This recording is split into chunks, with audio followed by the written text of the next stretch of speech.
وقاتلوا في سبيل الله واعلموا ان الله سميع عليم من ذا الذي يقرض الله قرضا حسنا فيضاعفه له اضعافا كثيرة والله يقبض ويبسط واليه ترجعون۔ ان دونوں آیتوں میں اللہ تبارک و تعالی نے پہلے والی آیت کریمہ سے ہی متعلق دو باتیں ارشاد فرمائی ہیں۔ پہلی والی جو آیت کریمہ گزری ہے اس میں ان لوگوں کا ذکر ہے جو ہزاروں کی تعداد میں تھے، اپنے گھروں سے نکل گئے۔ ایک تفسیر کے مطابق وباؤں کی وجہ سے نکل گئے، دوسری تفسیر کے مطابق جہاد کرنا چاہیے تھا، دشمن کا حملہ ہو رہا تھا، لیکن وہ دشمنوں کے مقابلے میں جہاد کرنے کے بجائے پسپائی کا، بزدلی کا ثبوت دیتے ہوئے اپنے گھروں سے نکل کھڑے ہوئے، بھاگ کھڑے ہوئے۔ یہ جو دوسری تفسیر ہے کہ انہیں جہاد کرنا تھا، اللہ تبارک و تعالی کی راہ میں دشمن کے سامنے ڈٹ جانا تھا، لیکن وہ ڈٹنے کے بجائے بزدلی کا ثبوت دیتے ہوئے باہر نکل گئے۔ اس تفسیر کو زیادہ تر مفسرین نے راجح قرار دیا ہے کہ جہاد نہ کر کے بھاگنے کی وجہ سے اللہ تبارک و تعالی نے انہیں یہ سبق سکھایا کہ جہاد اگر نہیں کرو گے اللہ کے راستے میں تو یہ نہ سمجھو کہ تمہاری جان بچ جائے گی، اس کے علاوہ بھی، اس کے بغیر بھی اگر تمہیں موت آنی لکھی ہے تو اللہ تبارک و تعالیٰ تمہیں موت دے دے گا۔ جہاد کے سلسلے میں دو باتیں خاص طور پر ان دونوں آیتوں میں بیان کی گئی۔ ایک بات تو یہ کہ اللہ تبارک و تعالیٰ کے راستے میں جہاد کرنا، اللہ کی رضا کے لیے، اللہ کی توحید کی سربلندی کے لیے، کلمہ لا الہ الا اللہ کی اس دنیا کے اندر آباد کاری کے لیے ہمیں اللہ کی راہ میں لڑنا ہے، جہاد کرنا ہے۔ اور دوسری چیز یہ ہے کہ اللہ کی راہ میں جہاد کے لیے خاص طور پر اور دیگر خیر کے بھلائی کے کاموں میں عمومی طور پر مال خرچ کرنا ہے، اور ان دونوں کا صلہ اور بدلہ اللہ تبارک و تعالی بھرپور عطا فرمائے گا۔ یہ دونوں باتیں، یہی جو آیت کریمہ آگے آ رہی ہے وقاتلوا فی سبیل اللہ، اسی آیت کریمہ سے خاص طور پر مفسرین نے دلیل پکڑتے ہوئے کہا ہے کہ یہ جو ان لوگوں کے بارے میں اللہ تعالیٰ فرما رہا ہے، یہ لوگ اپنے گھروں سے جہاد نہ کر کے بھاگ رہے تھے، یعنی اللہ کے راستے میں جہاد کرنے لڑنے سے یہ ڈر گئے اور شکست کا، پسپائی کا ثبوت دیتے ہوئے یہ باہر نکل گئے، کیونکہ اللہ فرماتا وقاتلوا فی سبیل اللہ، اللہ تبارک و تعالیٰ کی راہ میں لڑو، جہاد کرو، قتال کرو، وَاعْلَمُوا أَنَّ اللَّهَ سَمِيعٌ عَلِيمٌ، اور جان لو کہ اللہ تبارک و تعالیٰ بہت سننے والا ہے اور خوب علم رکھنے والا ہے، سب سے زیادہ سننے والا ہے، سب سے زیادہ علم رکھنے والا ہے۔ اب آپ دیکھیں کہ اس آیت کریمہ میں صراحت کے ساتھ اللہ کی راہ میں جہاد کرنے کا حکم دیا گیا ہے۔ اسی سے معلوم پڑتا ہے کہ یہ انہی کو نصیحت کرتی ہوئی یہ بات کہی جا رہی ہے کہ دیکھو اللہ کی راہ میں جہاد کرو، جب اللہ کے کلمے کی سربلندی کا وقت آ جائے اور تمہارا نبی ہو، کسی نبی کی امتی تھے، اس نبی کا ذکر یہاں پر نہیں کیا گیا، بعد میں جب انہیں موت دے دی اللہ تبارک و تعالیٰ نے، اس کے بعد انہیں دوبارہ اللہ نے زندہ فرمایا، اس وقت بعض روایتوں میں حزقیل کا ذکر موجود ہے کہ حزقیل نبی نے اللہ تبارک و تعالیٰ سے دعا کی کہ اللہ ان کو زندہ کر دے، تو اللہ تبارک و تعالیٰ نے زندہ کر دیا۔ لیکن یہ کس نبی کی امتی ہیں؟ جس نبی کی امت تھے یہ، اور اس نبی کے دور میں انہوں نے جہاد نہیں کیا بلکہ اپنے گھروں سے بھاگ کھڑے ہوئے تاکہ دشمن قبضہ کر لے، مقابلہ نہیں کر سکے، اس نبی کا تذکرہ نہیں ہے، لیکن کسی نبی کا ہی بہرحال واقعہ ہے، کسی نبی کی ہی امتی تھے جن کے دور میں یہ کام ہوا، بنی اسرائیل کا ہی واقعہ ہے یہ۔ تو جب اللہ تبارک و تعالیٰ کے نبی موجود ہیں اور ان کا جھنڈا موجود ہے، ان کی رہنمائی موجود ہے، تو پھر تمہیں اللہ کی راہ میں جہاد کرنے سے کون سی چیز روکنے والی ہے؟ تمہیں لڑنا چاہیے، لیکن تم اس کے باوجود بھی نہیں لڑتے ہو۔ تو اللہ تبارک و تعالیٰ نے کیا فرمایا کہ اللہ تبارک و تعالیٰ خوب سننے والا ہے، جاننے والا ہے، یعنی اللہ تبارک و تعالیٰ تم جہاد سے بھاگ کر جو کچھ بھی کہتے ہو وہ اللہ تبارک و تعالیٰ سن رہا ہے، اور جو کچھ بھی تمہارے دلوں میں ہے، پسپائی، بزدلی اور ہمت کی پستی، یہ ساری چیزیں اللہ تبارک و تعالیٰ خوب جانتا ہے۔ تو اللہ تبارک و تعالیٰ نے یہ بات یہاں پر بیان فرما دی کہ تمہیں اللہ کی راہ میں جہاد کرنا ہے، اللہ جانتا ہے کہ تم کیا بولتے ہو کیا، اور تم کیا تو اپنے دلوں میں رکھتے ہو۔ اور پھر اخیر میں من ذا الذی یقرض اللہ قرضا حسنا، کون ہے جو اللہ تبارک و تعالیٰ کو اچھا قرض دے؟ کون ہے جو اللہ تبارک و تعالیٰ کو اچھا قرض دے، قرض حسن دے؟ فیضاعفہ لہ اضعافا کثیرا، پھر اللہ تبارک و تعالیٰ اس کے بدلے میں اسے کئی گنا اجر و ثواب عطا فرما دے۔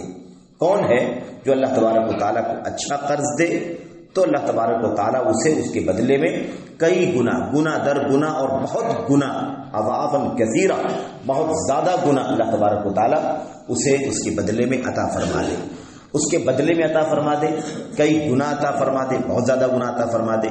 یہ اجر و ثواب بھی ہے اور خود مال میں بڑھوتری بھی ہے، دونوں چیزیں، مال بھی بڑھے گا اور خرچ کرنے کے نتیجے میں اللہ تبارک و تعالیٰ اسے خوب اجر و ثواب بھی عطا فرمائے گا، کیونکہ یہ ساری باتیں اللہ کے کلام کی آیتوں میں اور نبی کریم صلی اللہ علیہ وسلم کی حدیثوں کے اندر موجود ہیں۔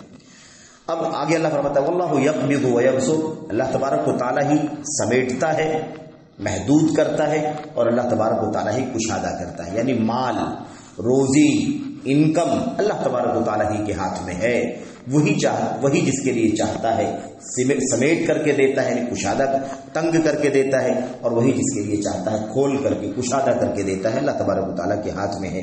وَإِلَيْهِ تُرْجَعُونَ، اور اسی کی طرف تم سب لوٹ کر کے جاؤ گے۔ تو آپ دیکھیے کہ یہاں پر دونوں چیزیں، خاص طور پر اللہ کی راہ میں جہاد کرنے کا حکم اور ساتھ ساتھ اللہ کی راہ میں مال خرچ کرنے کا حکم اور اس کا صلہ، اس کا بدلہ، اور پھر یہ تعلیم کہ یاد رکھو کہ مال جو کچھ بھی تمہارے پاس ہے یہ نہ سمجھو کہ تم نہیں خرچ کرو گے تو پھر کم نہیں ہوگا۔ اللہ تبارک و تعالیٰ تنگ کرنے والا بھی ہے روزیوں کو، اور تم خرچ کرو گے تو کم ہو جائے گا، ایسی بات نہیں ہے۔ اللہ تبارک و تعالیٰ مال کو کشادہ کرنے والا ہے، کئی گنا اور بہت زیادہ گنا اسے بڑھا دینے والا ہے۔ اور یاد رکھو کہ تم اس دنیوی زندگی میں جو جی رہے ہو یہ تو وقتی زندگی ہے، یہ تو ٹیمپریری زندگی ہے، چند مدت کے لیے اور چند لمحوں کی زندگی ہے، اس کے بعد تم سب کو اللہ تبارک و تعالیٰ ہی کی طرف پلٹ کر کے جانا ہے۔ تو تم کیوں اس جان کو اللہ کی راہ میں دینے کے لیے تیار نہیں ہو؟ تم کیوں اپنے اس مال کو اللہ تبارک و تعالیٰ کی راہ میں خرچ کرنے کے لیے تیار نہیں ہو جبکہ تمہیں لوٹ کر کے اللہ تبارک و تعالیٰ کی طرف ہی جانا ہے؟ تو یہ دونوں باتیں اس بات کی وضاحت کرتی ہیں کہ یہ جو طبقہ تھا جس قوم کا ذکر ہے، جو ہزاروں کی تعداد میں تھے، گھر سے نکل گئے تھے، یہ دراصل تفسیریں دونوں ہیں کہ وباؤں سے بھاگنے کے لیے، وباؤں سے بچنے کے لیے بھاگ گئے تھے، اور دوسری جو تفسیر جہاد والی ہے کہ اللہ کی راہ میں دشمن سے لڑنے کے بجائے بھاگ کھڑے ہوئے تھے، یہ دشمن سے لڑنے کے بجائے بھاگ کھڑے ہوئے تھے، یہی تفسیر زیادہ قریب ہے، کیونکہ یہ دونوں آیتیں اس کی تائید کرتی ہیں، دونوں آیتیں بتلاتی ہیں کہ یہ مال خرچ کرنے کی تلقین کی جا رہی ہے، اللہ کی راہ میں جہاد کرنے کی تلقین کی جا رہی ہے۔ بہرحال اللہ کے نبی علیہ السلام کی حدیثوں کو جب ہم دیکھیں ان آیتوں کی تفسیر میں تو بہت ساری حدیثیں موجود ہیں۔ مثال کے طور پر جو خرچ کرنے کی بات ہے، کون اللہ تبارک و تعالیٰ کو اچھا قرض دے گا، یہ تعبیر ہے، ایک انداز ہے اللہ کے کلام کا۔ اللہ تبارک و تعالیٰ کو قرض دینا کیا مطلب؟ قرض جو کوئی کسی کو قرض دیتا ہے تو وہ جو قرض لیتا ہے وہ بعد میں اس کو لوٹاتا ہے۔ تو کہنے کا مطلب یہ ہے کہ اللہ تبارک و تعالیٰ کو کون اچھا قرض دے گا، یعنی اخلاص کے ساتھ، للہیت کے ساتھ اللہ کی راہ میں مال خرچ کرے گا، چاہے فی سبیل اللہ خرچ کرے، یعنی جہاد فی سبیل اللہ کے لیے خرچ کرے، یا مختلف جو فنڈ ہیں، مختلف جو راستے ہیں خیر کے، بھلائی کے، نیکی کے، غربا، فقراء، مساکین یا اہل و عیال مثال کے طور پر، یا اور جو بھی اس طرح کی چیزیں، ان سب راستوں میں جو بھی خرچ کرے گا تو اللہ تبارک و تعالیٰ اس کو کیا کیسے فرما رہا ہے؟ کون ہے جو اللہ تبارک و تعالیٰ کو اچھا قرض دے تو اللہ تبارک و تعالیٰ اس کو کئی گنا، بہت زیادہ گنا بنا کر کے واپس لوٹا دے۔ اس کا مطلب یہ ہے کہ جب قرض دیا جاتا ہے تو قرض لینے والا قرض لوٹاتا ہے، تو اللہ تبارک و تعالیٰ فرماتا ہے کہ ایسے سمجھو کہ تم مال خرچ کرو گے تو مال چلا نہیں جائے گا، بلکہ تم کو بعد میں واپس لوٹ کر کے ملے گا، اور برابر نہیں ملے گا بلکہ کئی گنا، بہت گنا زیادہ اسے اللہ تبارک و تعالیٰ بنا کر کے واپس کرے گا۔ تو یہ انداز اللہ کے کلام کی آیتوں میں یہ تعبیر ہے، جس کا خلاصہ یہ ہے کہ اللہ کی راہ میں کون ہے جو مال خرچ کرے اس اخلاص نیت کے ساتھ، اللہ تبارک و تعالیٰ اس کو کئی گنا کر کے واپس کرے گا۔ اور اس کے بارے میں ساری حدیثیں آپ جانتے ہیں، بات لمبی ہو جاتی ہے۔ اللہ کے نبی علیہ السلام نے فرمایا تھا کہ جب تم میں سے کوئی آدمی مال خرچ کرتا ہے تو اللہ تبارک و تعالیٰ اس کی مثال ایسی ہے جیسے تم میں سے کوئی اللہ تبارک و تعالیٰ اس مال کو ایسے ہی پال پوس کے بڑھاتا ہے جیسے تم میں سے کوئی آدمی اپنے گھوڑے کے، چھوٹے سے بچے کو، جو بچہ پیدا ہوتا ہے گھوڑے کا، اس کو پال پوس کر کے اس کو بڑا کرتا ہے، اس کو جوان کرتا ہے، اس کو توانا اور تندرست کرتا ہے، یہاں تک کہ وہ سواری کے لائق ہو جاتا ہے، یہاں تک کہ وہ سامان ڈھونے، مال ڈھونے کے لائق ہو جاتا ہے۔ اللہ کے نبی نے فرمایا کہ اللہ تبارک و تعالیٰ تمہارے ایک کھجور اور آدھے کھجور کو، کھجور کے ٹکڑے کو جو تم اللہ تبارک و تعالیٰ کی رضا کے لیے خرچ کرتے ہو، اسے اللہ تبارک و تعالیٰ اتنا زیادہ پال پوس کے بڑھاتا ہے، اتنا بڑھاتا ہے کہ وہ کھجور کا ٹکڑا احد پہاڑ کے برابر ہو جاتا ہے، اور پھر اللہ تبارک و تعالیٰ اس کا بدلہ بندے کو عطا فرماتا ہے۔ احد پہاڑ کے برابر خرچ کیا کھجور کا ٹکڑا اور اس کو صلہ مل رہا ہے، مال اس کو پلٹ کر کے جو دیا جا رہا ہے، واپس لوٹایا جا رہا ہے، احد پہاڑ کے برابر لوٹایا جا رہا ہے، اجر و ثواب جو اسے دیا جا رہا ہے وہ کھجور کے ٹکڑے کا احد پہاڑ کے برابر مل رہا ہے۔ تو اس طریقے سے ہم جانتے ہیں، اسی میں ہی معنی ہے اضعافا کثیرہ، بہت زیادہ گنا در گنا، بہت زیادہ گنا اللہ تبارک و تعالیٰ اس کو لوٹائے، یہ اللہ تبارک و تعالیٰ نے یہاں پر بیان فرمایا ہے۔ اب اس میں مفسرین نے دو طرح کی باتیں کہی ہیں کہ کسی نے کہا کہ اس سے مراد اللہ کی راہ میں جہاد کرنے کے لیے مال خرچ کرنا یہاں پر مراد ہے۔ بعض مفسرین نے کہا کہ نہیں، ایسی کوئی تعین نہیں ہے، اس لیے ہر خیر اور بھلائی کے راستے میں مال خرچ کرنا اس کے اندر شامل ہے۔ اور ہم حدیثوں کو جب دیکھتے ہیں تو دونوں طرح کی حدیثیں ہمیں ملتی ہیں، ہر طرح کے راستے میں مال خرچ کرنا، حتیٰ کہ اپنے بال بچوں پر مال خرچ کرنا، اپنی بیوی پر مال خرچ کرنا، اپنی بیوی کو کھلانا، یہ سب اس کے اندر شامل ہے۔ اس معنی کی بہت ساری روایتیں موجود ہیں، یہ روایت ہو گئی عام روایت ہے۔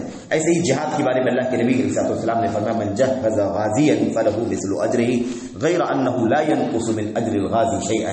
اللہ کے نبی علیہ الصلوۃ والسلام نے فرمایا کہ جو کسی غازی کو، مجاہد کو تیار کر دے تو اسے اسی مجاہد کے برابر ثواب ملے گا، اور مجاہد کے بھی ثواب میں کوئی کمی نہیں ہوگی۔ اس کا مطلب یہ سمجھیں، ایک ہوتا ہے آدمی خود اللہ کی راہ میں جہاد کرنے کے لیے نکل جائے، لڑنے کے لیے نکل جائے، ایسے نہیں جیسے آج ہندوستان میں ہمارے نوجوان نکل جاتے ہیں، نہیں، اسلامی جھنڈا ہو، اسلامی قیادت ہو، مسلمانوں کا امیر ہو، مسلمانوں کا حاکم اور خلیفہ ہو، ستھرا معاملہ ہونا چاہیے، عقیدے کا، منہج کا، کس کے جھنڈے تلے، کس مقصد سے، کون سا ٹارگٹ ہے۔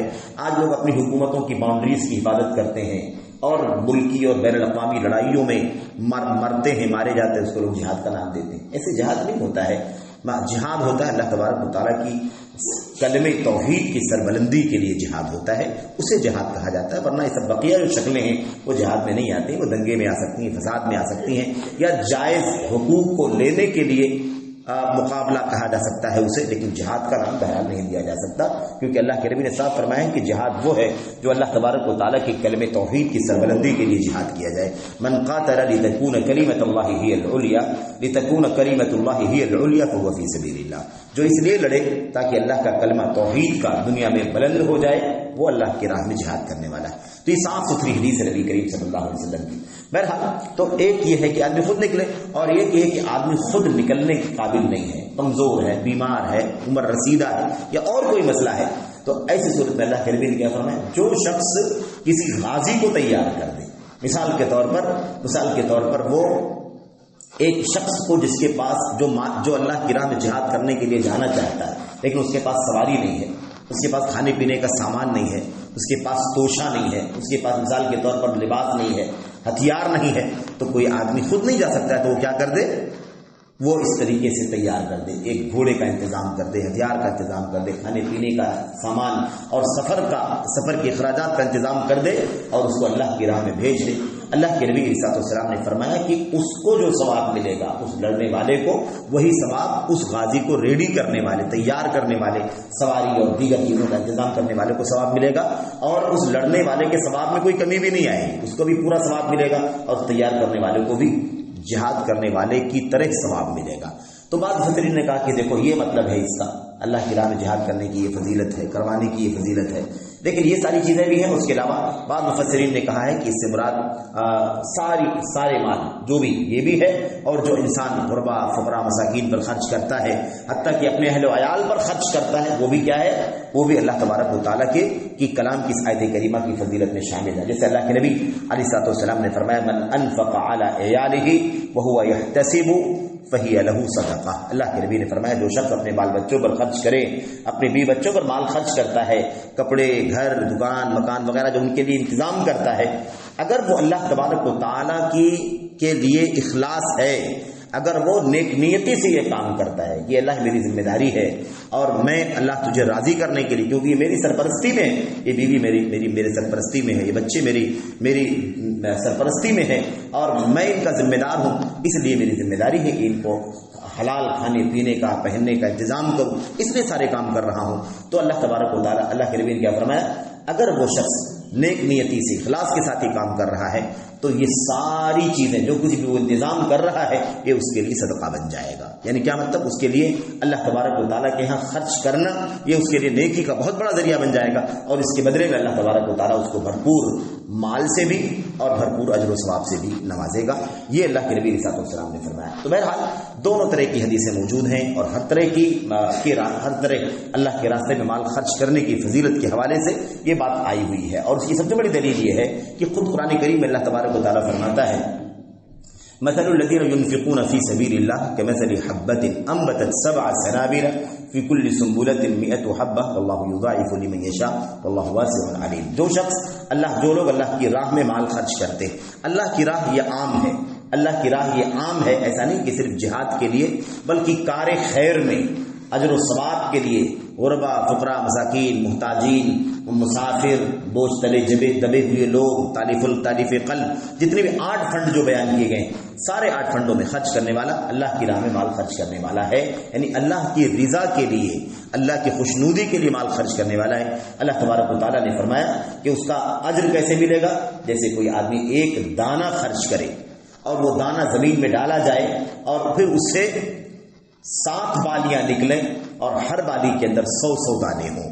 یعنی مطلب یہ ہوا کہ ایک دانے سے کے بدلے میں، 1 روپے کے بدلے میں 700 گنا ثواب اور اللہ تبارک و تعالیٰ اجر عطا فرمائے گا. یہ مثال اللہ کے نبی صلی اللہ علیہ وسلم نے دی، اور حدیث میں بھی قرآن کریم میں دی گئی، اور اللہ کے نبی علیہ السلام نے اپنی حدیث میں بھی یہ باتیں 1 سے زائد حدیثوں میں بیان فرمائی ہیں کہ الحسنۃ الی 10 امثالها الی 700 ضعف. ایک نیکی کا ثواب 10 گنا ملتا ہے کم سے کم، اور یہ بڑھا کر کے 700 گنا تک بھی ملتا ہے، اور اس کے بعد بھی اللہ تبارک و تعالیٰ جس کے لیے چاہے بڑھا سکتا ہے. جیسا کہ آیت میں بھی کہا گیا واللہ یضاعف لمن یشاء، جس کے لیے اللہ تبارک و تعالیٰ چاہتا ہے اس سے بھی زیادہ کئی گنا عطا فرماتا ہے.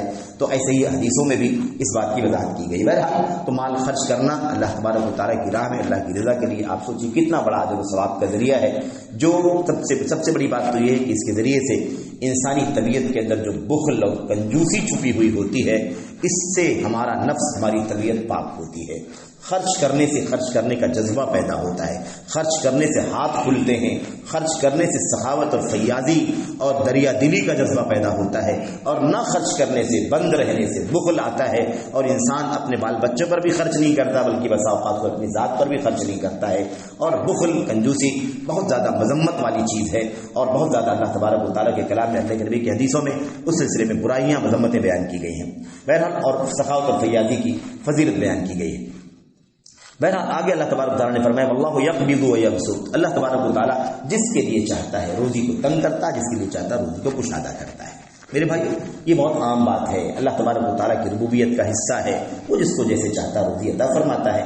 نہ زیادہ روزی انسان کی نیکی کی دلیل ہے، نہ کم روزی انسان کے گنہگار ہونے کی دلیل ہے. یہ اللہ تبارک و تعالیٰ کا فیصلہ ہے کہ اللہ تبارک و تعالیٰ فاسق و فاجر بلکہ کافر و مشرک اور باغی کو بھی بہت زیادہ دولت سے نواز دیتا ہے، اور کسی ایمان اور توحید پرست اور سنت کے پیروکار کو بھی اللہ معمول روزی عطا فرماتا ہے. تو یہ اس میں کوئی بھی فرق کی بات نہیں ہے. اصل پیمانہ ایمان کا ہے، توحید خالص کا ہے، اتباع نبی صلی اللہ علیہ وسلم کا ہے. یہ پیمانہ کچھ بھی نہیں. اللہ تبارک جس کو چاہتا ہے سمیٹتا ہے، جس کو چاہتا ہے کھول کر کے دیتا ہے. ان اللہ یبسط الرزق لمن یشاء ویقدر. اللہ تعالیٰ جس کے لیے چاہتا ہے روزی کشادہ کر دیتا ہے، اور جس کے لیے چاہتا ہے روزی کو محدود کر دیتا ہے، تنگ کر دیتا ہے. یہ اللہ تبارک و تعالیٰ کا فیصلہ ہے. تو اللہ کے نبی علیہ السلام نے اپنی حدیث میں بھی بیان فرمایا ان اللہ هو الخالق الباسط القابض. اللہ کے نبی صلی اللہ علیہ وسلم نے فرمایا کہ اللہ تبارک و تعالیٰ ہی خالق ہے، وہی روزی کشادہ کرنے والا ہے اور وہی روزی تنگ کرنے والا ہے. تو جیسے جس کو چاہتا ہے اس کے علم کے مطابق وہ جانتا ہے کہ کس کو کتنا دینا چاہیے، وہ اپنے علم کے مطابق سب کو کم یا زیادہ دیتا ہے. وَإِلَيْهِ تُرْجَعُونَ. اور تم سب کے سب اللہ کی طرف لوٹائے جاؤ گے. میرے بھائی ہم جب بھی کوئی مصیبت آتی ہے، خاص طور پر جان جاتی ہے کسی کی، تو اِنَّا لِلَّهِ وَإِنَّا إِلَيْهِ راجعون پڑھتے ہیں. اس میں اس بات کا ہمیشہ اعلان کرتے ہیں، اس بات کا تصور اور احساس دل میں جگاتے ہیں، اور اپنے نفس کو، اپنی طبیعت کو یاد دہانی کرتے ہیں کہ دیکھ تجھے بھی ایک دن اللہ کی طرف لوٹ کر کے جانا ہے، تجھے بھی مرنا ہے. یہ جانے والا جا رہا ہے، ایسے دوسرا بھی جائے گا، تیسرا بھی جائے گا، میں بھی جاؤں گا، فلاں بھی جائے گا، سب لوگوں کو جانا ہے. تو ہم اقرار کرتے ہیں کہ اللہ ہم اللہ ہی کے لیے ہیں اور اللہ ہی کی طرف ہم سب کو لوٹ کر کے جانا ہے. یہ صرف زبانی اقرار نہیں ہے بلکہ اس بات کا پیغام ہے اس کے اندر کہ کثرت سے نیکیاں کر لو، زیادہ سے زیادہ نیکیاں کر لو، مال خرچ کر لو، اللہ تبارک و تعالیٰ کی رضا کے لیے کار خیر میں بڑھ چڑھ کر کے حصہ لو، سبقت کرو، اللہ تبارک و تعالیٰ کے لیے ہر طرح کی، اللہ کے دین کے لیے ہر طرح کی قربانی دینے کے لیے تیار رہو، کیونکہ ہم کو، تم کو، سب کو اللہ کی طرف پلٹ کر کے جانا ہے. وہاں حساب و کتاب ہوگا. اس کی روشنی میں ہمیں اللہ تبارک و تعالیٰ اپنے اجر و ثواب سے، اپنی رحمتوں سے، یا پھر اللہ تبارک و تعالیٰ اپنے عذاب سے دوچار کرے گا. تو اللہ تبارک و تعالیٰ سے ہمیں اس بات کی امید کرنی ہے کہ اللہ تعالیٰ ہمیں اپنی نیکیوں کا کئی گنا ثواب عطا فرمائے گا اور اس میں بڑھ چڑھ کر کے حصہ لینا ہے. اور موت کا ہمیشہ احساس ہر پل زندہ رہنا چاہیے.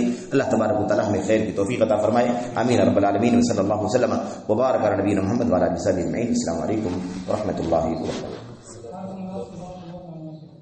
جی، فرض نمازوں کے بعد آدمی فرض نمازوں کے بعد فوراً اگر دعا مانگتا ہے تو اسے دعا مانگنے کی اجازت ہے، البتہ وہ ہاتھ نہیں اٹھائے گا.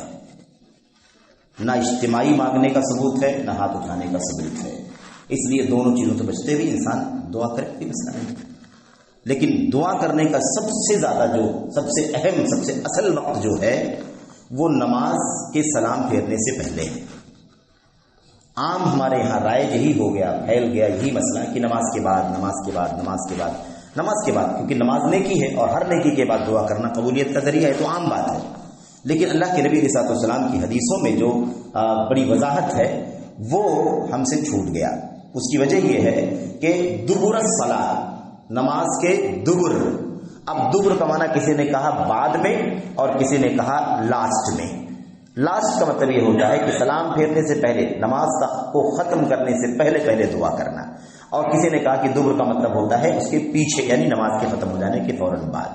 لیکن جو معنی قریب ہے امت کے علماء کے یہاں، سلف کے یہاں، وہ یہ ہے کہ دبر کہتے ہیں کسی بھی چیز کو ختم ہونے سے پہلے آخری حصے میں، یہ دبر ہے. اور اس کی دلیل خود نبی کریم صلی اللہ علیہ وسلم کی حدیث ہے کہ اللہ کے نبی صلی اللہ علیہ وسلم نے فرمایا تھا کہ جب تم نماز کی دعائیں پڑھ لو، تشہد کے اندر دعائیں جب پڑھ لو، تحیات پڑھ لو، درود پڑھ لو، اس کے بعد کی دعائیں ہیں اللہم انی ظلمت نفسی اور اللہم انی اعوذ بک من اربع، 4 چیزوں سے پناہ، یہ سب کر لو. ثم لیختر من الدعاء ما شاء، ثم لیختر من الدعاء ما شاء، پھر اس کے بعد جو دعا چاہے اختیار کرے، پڑھے، جو دعا چاہے اللہ تبارک و تعالیٰ سے مانگے. تو یہ اصل میں سب سے اہم وقت ہے دعاؤں کے مانگنے کا. یعنی نماز، فرض نماز کا جیسے ذکر ہے، فرض نماز میں دعائیں، فرض نماز کے بعد دعائیں، تو اس میں سب سے زیادہ اہم اور بنیادی جو وقت ہے دعاؤں کے لیے وہ اللہ کے نبی علیہ السلام کی حدیث میں باقاعدہ اس بات کی تلقین ہے کہ ساری دعائیں کرنے کے بعد آدمی کو چاہیے کہ وہ دعاؤں کا انتخاب کرے، جو بھی دعا مانگنا چاہے اللہ تبارک و تعالیٰ سے مانگے، سلام بعد میں پھیرے، دعاؤں کے بعد سلام پھیرے. لیکن عام طور پر ہمارے یہاں مشہور یہ ہے کہ نماز کے بعد، حالانکہ وہی حدیث ہے جس میں نماز کے بعد کہا گیا ہے اور اسی کا معنی یہ لے لیا گیا کہ نماز کے بعد، تو بعد الصلوات نہیں کہا ہے بلکہ دبر الصلوات کہا ہے. دبر کا مطلب بعد نہیں ہوتا ہے بلکہ دبر کا مطلب ہوتا ہے کسی بھی چیز کے آغاز، اختتام سے پہلے، آخری حصے میں. اور یہ حدیث اس کی صاف دلیل ہے کہ آدمی کو چاہیے کہ وہ تشہد کی دعائیں پڑھنے کے بعد اللہ سے اپنی دعائیں مانگے اور اس کے بعد سلام پھیر کر کے نماز کو مکمل کر دے.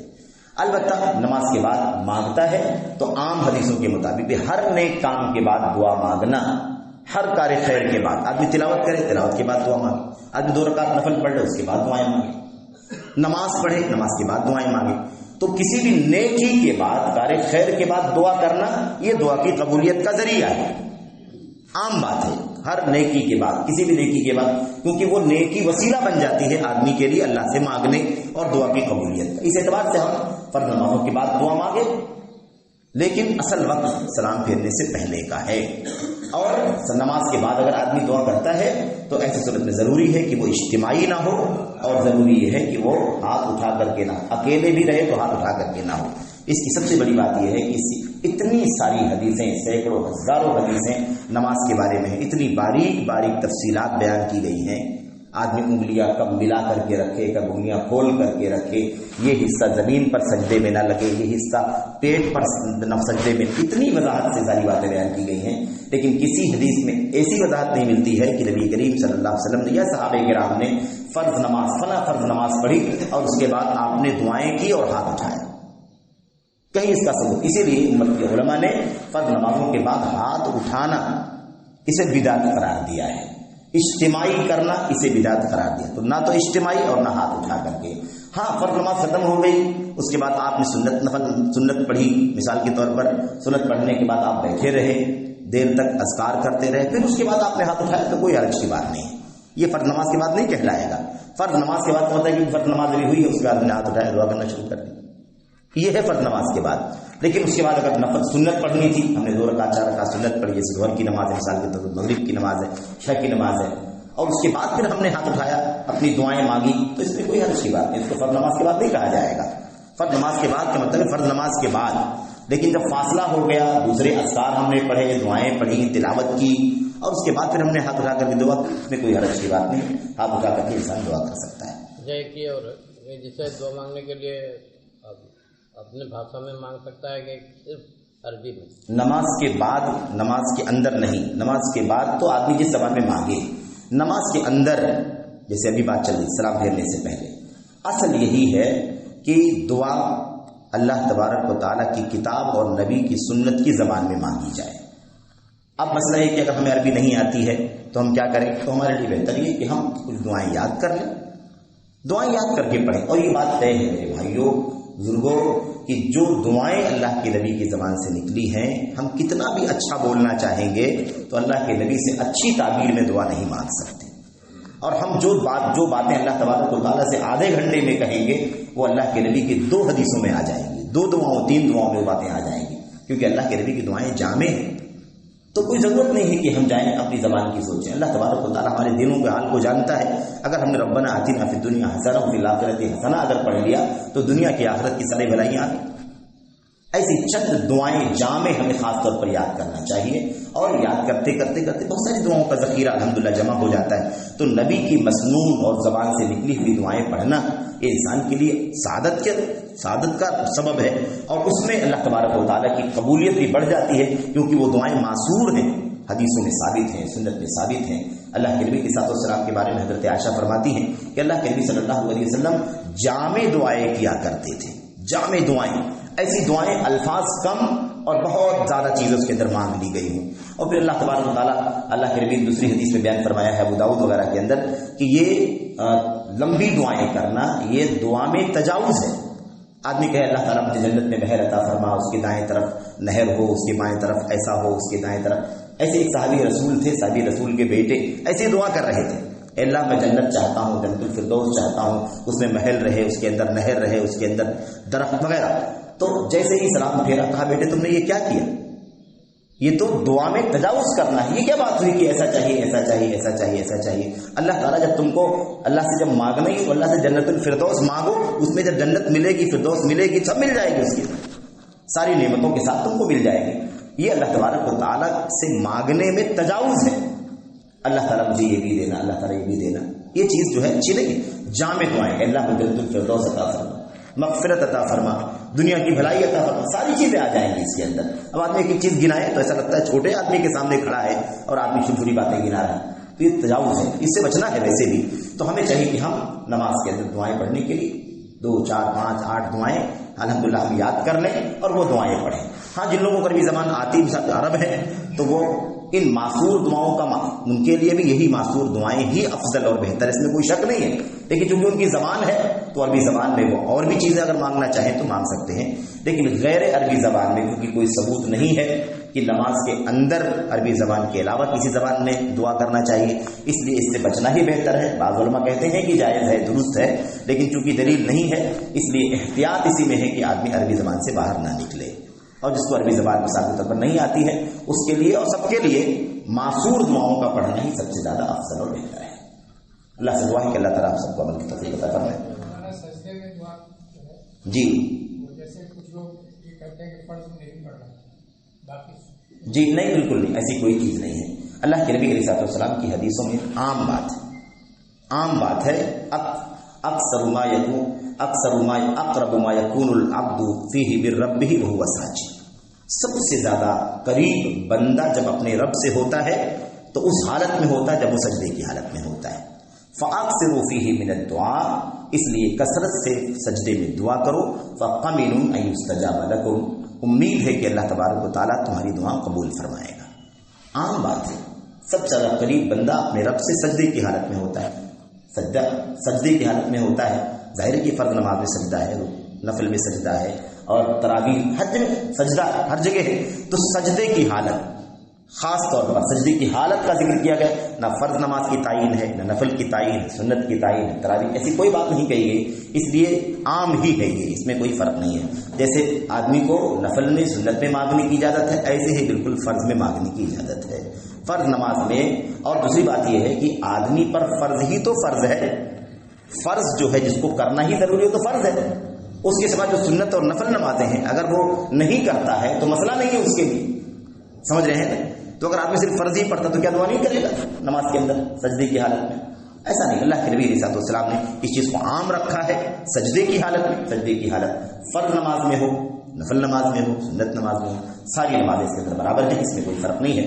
اس لیے ہم ہر حالت میں، ہر نماز میں سجدے کی حالت میں دعا کر سکتے ہیں.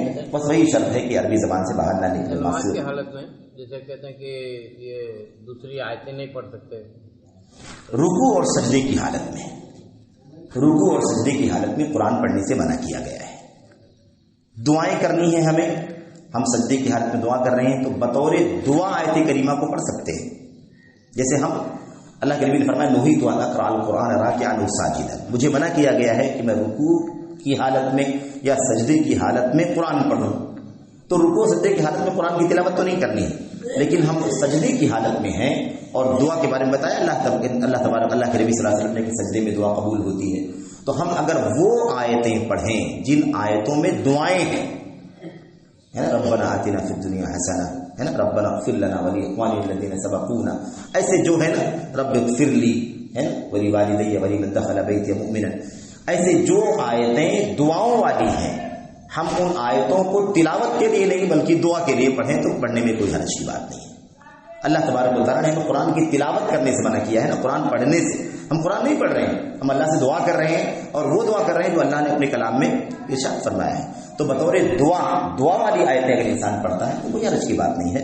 لیکن قرآن کی تلاوت کرنا، جیسے قرآن کی تلاوت کرنا ثواب کا کام ہے، ایک حرف پر 10 نیکی ملتی ہے. تو آپ بھی سوچے لمبا لمبا سجدہ کروں، لمبا لمبا رکوع کروں، قرآن کی تلاوت کروں اس کے اندر.